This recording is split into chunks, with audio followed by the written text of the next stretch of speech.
Antrobus, touched on by Waddock. Oh, and the back pass! It's an own goal! Hopkins.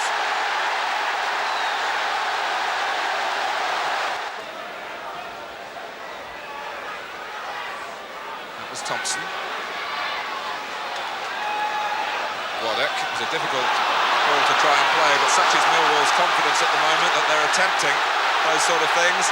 But Pemberton looking to change the picture. Here's Wright. Oh, that's magnificent. Direct, dangerous and deadly.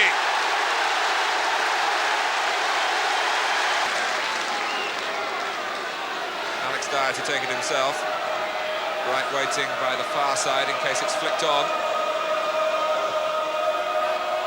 Thomas, and Wright spun.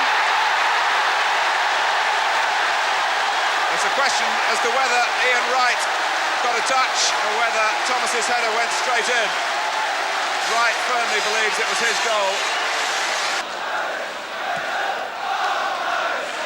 Cascarino. Oh, and Sucklin's lost it. It's off the line, and it's Thomas.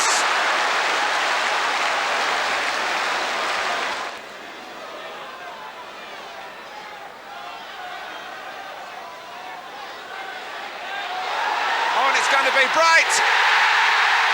3-1.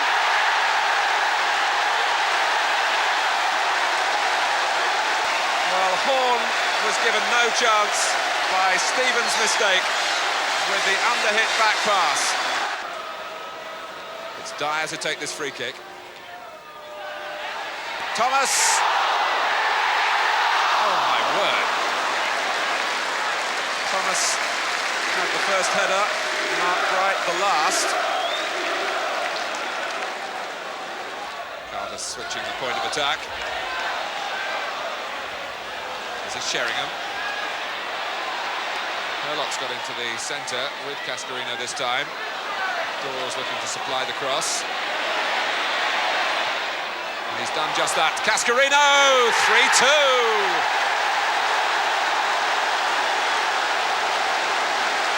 Another twist to the plot.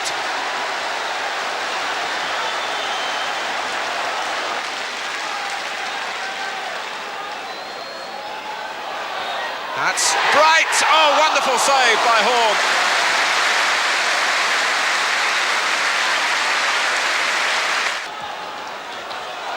That's not a bad pass. Played by the goalkeeper Horn outside his area to Antrobus. There's Sheringham against the bar. Just Bright and Wright up for Palace. Waddock.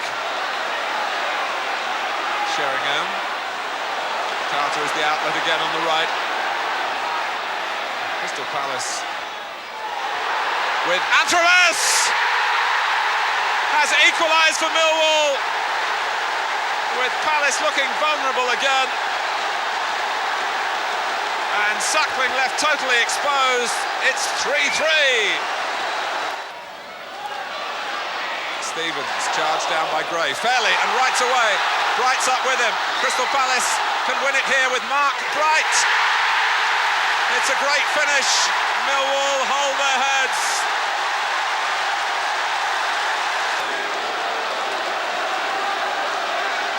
Uproar at Selhurst Park, and Millwall hit back. Cascarino. It's Waddock. Dawes, can he force it in? No!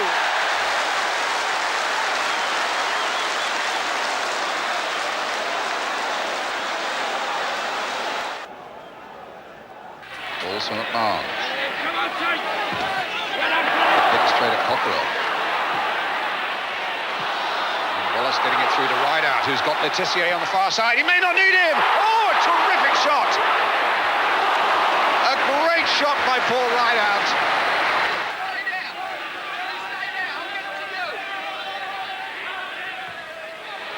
Here's Dodd. There's his cross. A terrific goal by Rideout.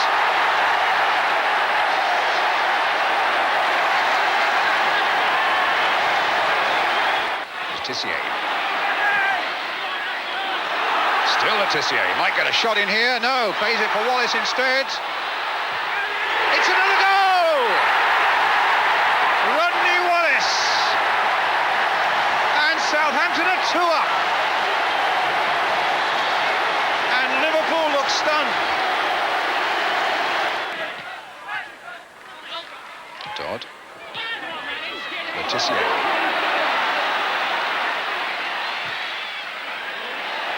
Wallace arriving on the far side. It's 3 for Southampton. And I doubt if even Liverpool can come back from this.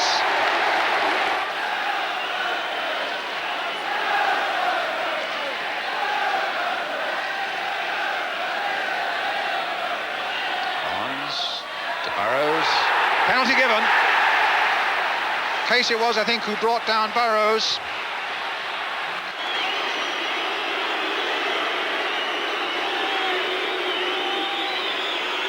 Peter Beardsley. And he scores. 3-1.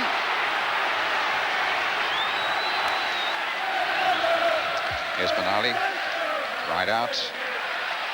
Wallace. That's a good cross by Wallace. Oh, it's a fine goal by Le Tissier. Number 4 for Southampton, and that really is the end for Liverpool.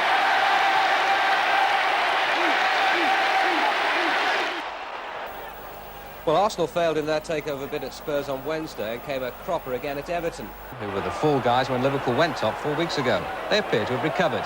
Bantamweight Pat Nevin getting the better of Arsenal's heavyweight division. Now, the skills of Tony Cottee are beginning to surface at last. How about that for a £2 million flop? Neil McDonald doing the bit Cottee was brought to do, but who's complaining? Cottee assuming the role of creator again. Pat Nevin in the unlikely role of predator, scoring twice in a game for only the 2nd time in his career. Vintage Nevin.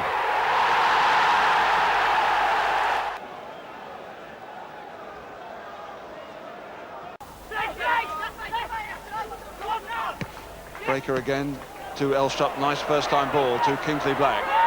On the left-hand side goes John Dreyer. Really looking smart here in this opening spell. Dreyer's cross. Up goes Elstrup. Beaten well by Butterworth. Here's Kingsley Black and a shoot. It's in! Kingsley Black with a bobbling shot that beats Brian Gunn and puts Luton Town ahead. John Dreyer's come up on the edge of the area. Williams with the kick. Chip forward. Here comes Dreyer.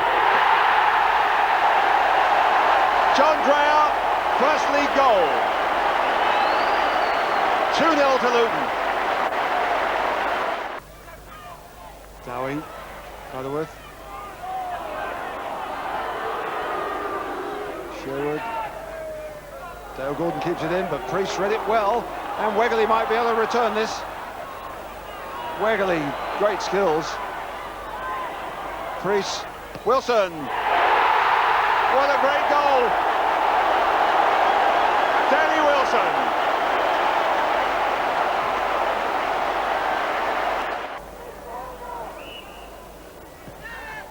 Beaumont's free kick, not offside. Dowie and Elstrup against Sherwood. Square for Williams. Oh yes, what a goal!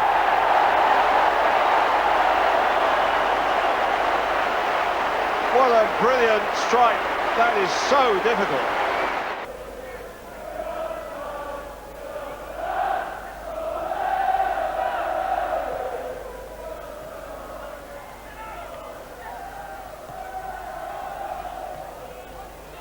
Forward goes Jerry Goss. Down he comes, and it looks like a penalty. A push by Dreyer on Goss, and Norwich are going to get a chance to pull one back. Well, a harmless looking ball as it broke through for Jerry Goss, but the push by Dreyer means a penalty. It's going to be taken by Malcolm Allen, and although Chamberlain got a hand to it, it's a goal to Norwich City. it's 4-1.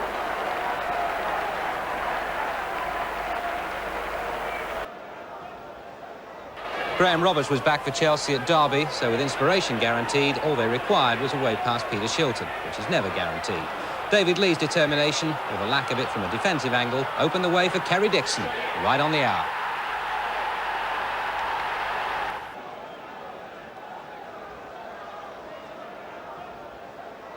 The bad news for Spurs, an ankle injury to Paul Gascoigne after only 8 minutes against Sheffield Wednesday. He's doubtful for the Littlewoods Cup tie next week.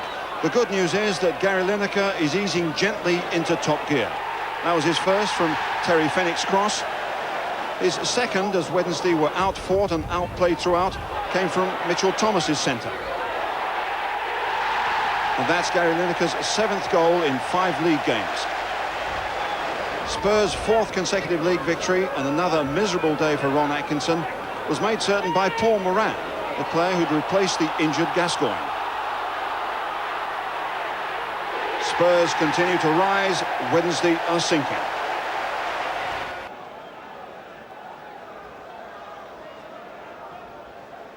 Wimbledon opened up against Forest, no doubt to the delight of their fanzine correspondents, with an Eric Young special. 4 yards out, all together now, a typical Wimbledon goal. Forest prefer to complicate the game. Passing movement, subtle touches, you know, things like that. Steve Hodges equaliser. After a dismal start to the season, it's all beginning to pay off for Cloughie's boys and the boss's principals. Young and Sanchez fail to clear. Hodges' touch, Gary Parker's goal. That was just before half-time.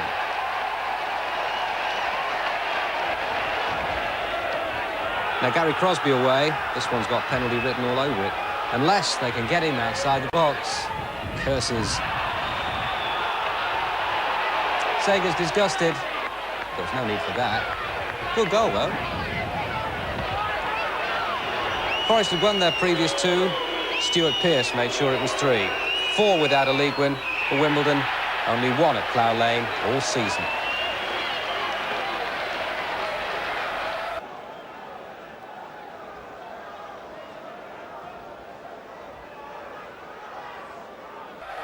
Lee Sharp's in-swinging corners at Coventry set up Manchester United's first away win of the season. Steve Bruce heading in the first after only 5 minutes.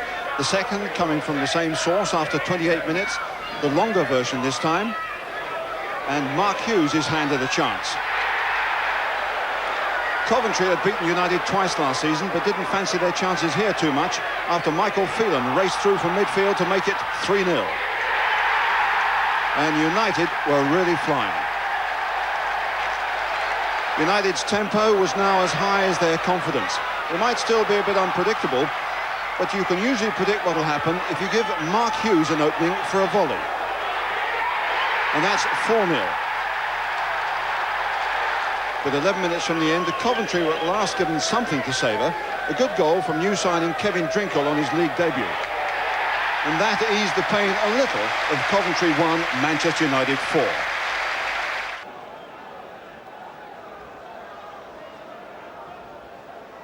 Queen's Park Rangers against Charlton. Never underestimate Charlton when it's backs to the wall time. 5 straight defeats with only 1 goal is nothing to worry about by their standards. Plenty of time for that. Paul Mortimer's goal, earning their first away win of the season. Only 3 home goals at Loftus Road so far.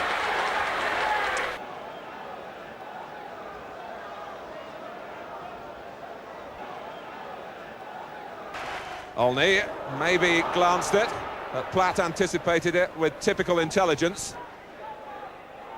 Gray. Gage up in support from left back. And a goal! It's Daly! And Tony Daly, who would love to play at Manchester City every week.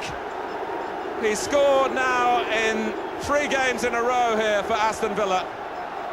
We've not had 5 minutes, and Aston Villa have a goal to celebrate. White. Manchester City still looking for the final ball from that build-up on the right-hand side. That's such an essential part of the way they play the game. Oldfield.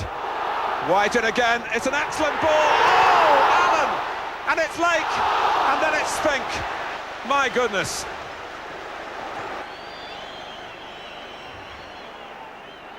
Mountfield. Oh, and it's in. Ian Olney.